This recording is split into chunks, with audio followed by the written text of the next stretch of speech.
Alright guys, what we're going to do is we're going to go over a few of the basic essentials that I have found that have been productive for me in the past in saltwater fishing.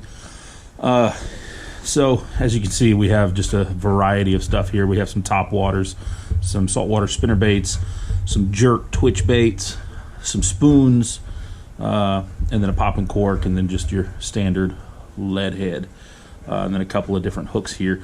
We'll go over how I utilize them, and what determines on what I like to use depending on the time of year. Anyway, let's start just over here on the left. Go with the top waters. This is actually a Spook Junior saltwater application. I'm probably going to go with a one of the Head and She Dogs. They come in a variety of different colors. I've had a lot of luck with these as well. These don't have quite as thick of a gauge hook. These are bass lures, but they will work. But you might want to switch out your hooks. As you can see, this one has actually been bent out a little bit from hooking into a bigger fish. So might want to replace the hooks. You're just going to walk the dog application with this, which is keeping your rod tip low, twitch, and reel at the same time. And that's going to make it dart back and forth on top of the water. These are the brown lures. They sit just under the surface of the water, and use same application, walk the dog. But what happens with these is as you twitch them, they will actually come up and touch the top of the water and then kind of dive back down and do that, which is very useful. I have a couple of them in different colors. This one actually got destroyed by about a 30-pound jack not that long ago down in Grand Isle. Beach fishing. That was an interesting catch. Was actually fishing for trout, and he came up and just destroyed this thing. But anyway, you can catch a variety of different fish between specks, reds, jacks. If you're in an area that has a lot of bluefish or Spanish mackerel, those are also good applications. Most of my top waters you can tie them into a 20-pound Seaguar fluorocarbon leader. You want this over your braid or over your mono, just due to the simple fact that this does have a lot more abrasion resistance and is going to be more durable for your uses. With these saltwater spinner, these are great lures. They're cheap. I think this one's probably a 1/8 of an ounce jig head. But anyway, what I'll do is I'll usually have two of them. I'll just keep them pre-rigged, one with a light, one with a dark. That way, if I'm not really having a whole lot of action, and you can change the colors out on these however you feel you need to. This is just going to be a slow, steady retrieve. You can occasionally twitch them to kind of give it an extra little flash, a little flutter. But you can change out the colors. These are just some Saltwater Assassin swim baits that I have on there. Now these are going to be some of my favorites that I like to use, which I've had a lot of luck on. This is actually just a Yo-Zuri. This dives 4 to 6 feet, I believe. This one's still new. I haven't used this one yet, but it does have a lot of flash, the holographic print on it, and the bright colors. Now, once you get into these are the mirror lures. This is more of a realistic color and print. These are suspending baits, so when you stop reeling them, they just kind of sit there, and then you'll want to twitch, and then let it sit, and then twitch, let it sit again.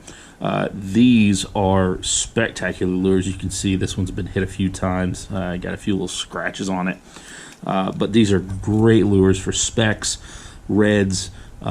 Whatever's really in the area will hit these. If you are in an area that has a lot of Spanish mackerel, your brighter colored lures, you can see this one's been tore up a few times by a couple of Spanish mackerel, but they seem to prefer a brighter coloring. But this will also work for your specks and reds and stuff like that. A must-have for me, just a standard issue. This is a 2 ounce. I use this one a little bit offshore, towards the end of the jetty, stuff like that. This is just a diamond jig. Also works really well at the beach, just bringing it in, just, you know, real long casts. And like I said, again, depending on what your application is going to be, either 20 or sometimes I will actually, if I'm offshore application, I'll step up to my 40-pound fluorocarbon leaders, just because, like I said, if you're getting into something that's real toothy, any kind of mackerel or bluefish or anything like that, I'll usually go with the 40 because they still have the tendency to cut through this 20 pretty quickly. So I'll go with that. Your standard issue gold flutter spoon, that is a long time proven lure in saltwater application for redfish. I don't catch a whole lot of specks on these. I will occasionally, but mainly this is going to be my go-to for redfish. You can get them in different sizes, different weights, obviously. Your standard issue popping cork, which I'm actually going to go over real quick on how to properly rig a popping cork.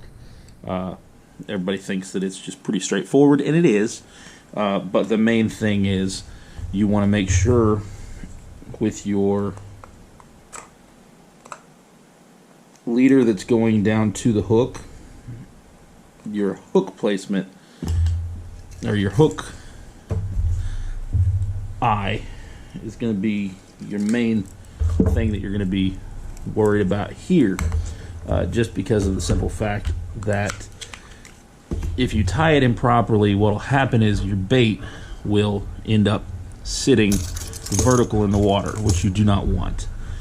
Alright, so I'm just going to do a standard issue clinch knot, which is come through the eye, come wrap it around 6 to 8 times, and then come back through the bottom here.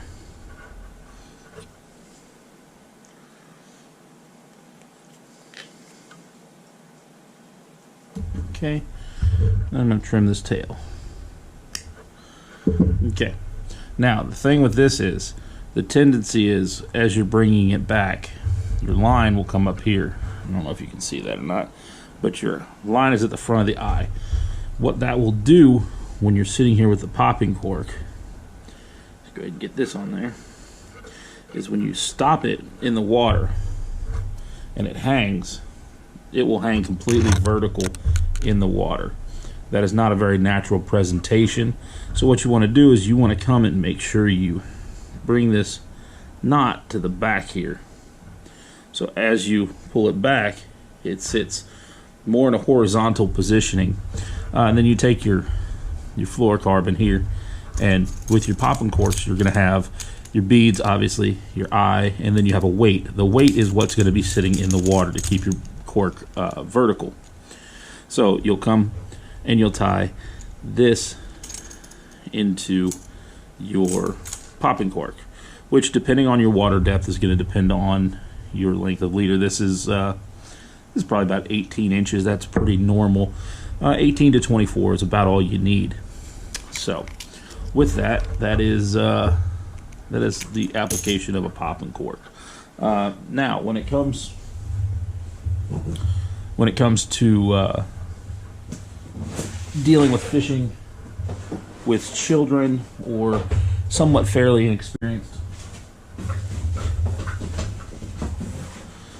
inexperienced anglers, your best bet is going to be using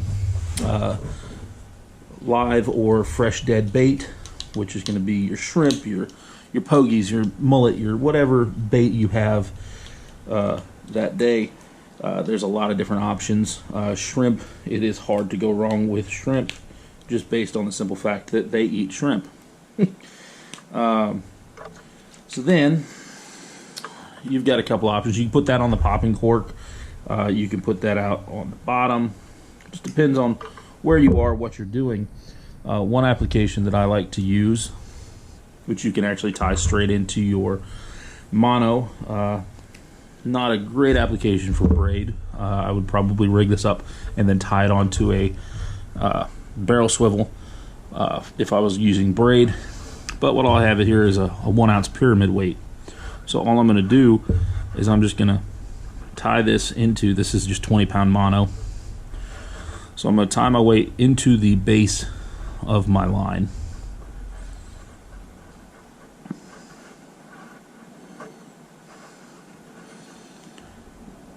Okay. And then I'm going to come up probably about 1.5 to 2 foot.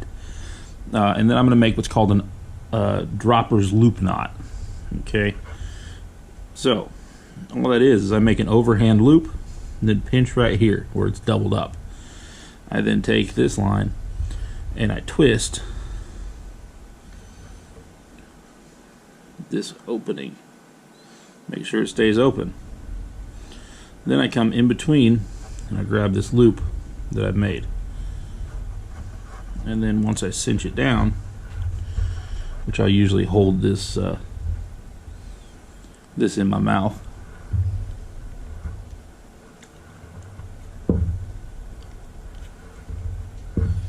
what that does is it creates a nice loop. Alright, a lot of people used to use these as catfish rigs or whatever you want to do. And then I have over here, I have just a offset, I think they call them croaker hooks. What you do is you double up the eye of that loop, come around the entirety of the hook, and then let it cinch down. So then what that'll do is if you're bottom fishing, it will let the hook sit slightly off the bottom, keep you from getting snags, and you can put shrimp. And depending on what you're fishing for, you can change out the hook sizes or anything like that, just to fit your needs. And you can also change the weight size and all that. So that's what I'll do. Now, the main thing that I do differently than most people is going to be flounder fishing. I'm a bass fisherman growing up, so when I moved down here, I had a hard time losing a lot of jigs and jig heads. So what I'll do is I'll basically Texas rig it for my flounder baits using a bass hook and a bullet weight. So you take your bullet weight, go ahead and throw it on there, and then you take your bass hook. And I just use, most of the time, I just use a standard clinch knot. It's quick, it's easy, it holds. Alright.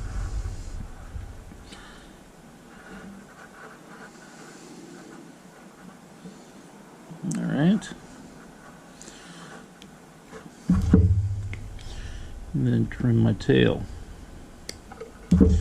Now the main thing, like I said, that I do differently is I don't use just a jig head and hope that that works. I do end up getting snagged quite a bit by using just a jig head. So what I do, now normally I'll use a 3-inch curly tail grub. I don't have one available. They're out in my boat and it's raining. So, but what I'll do is I will, at a 45-degree angle, put my bait onto my hook.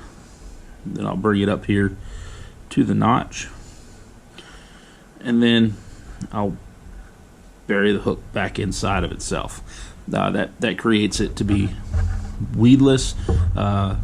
Helps a lot with getting snagged on the oyster shelves. And when you set the hook, what it'll do is it'll bury that hook back out. Now a lot of guys will use shrimp to tip their hooks, which on a jig head is pretty simple. You just put the hook, you put the shrimp on the tip of the hook.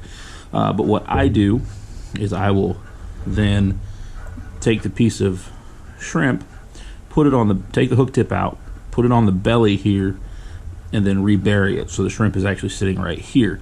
That way you get your scent and actually have some bait on there as well. And I'll usually use either a curly tail grub, like I said, or you can utilize the Gulp line. They have some good products that do work very well. But anyway, color options, color choices, that's a lot of it is, in my opinion, preference. Usually I do find that having a bright colored tail or a chartreuse or white or something like that does help for these swim baits. but you have your lion's share of choices as far as colors.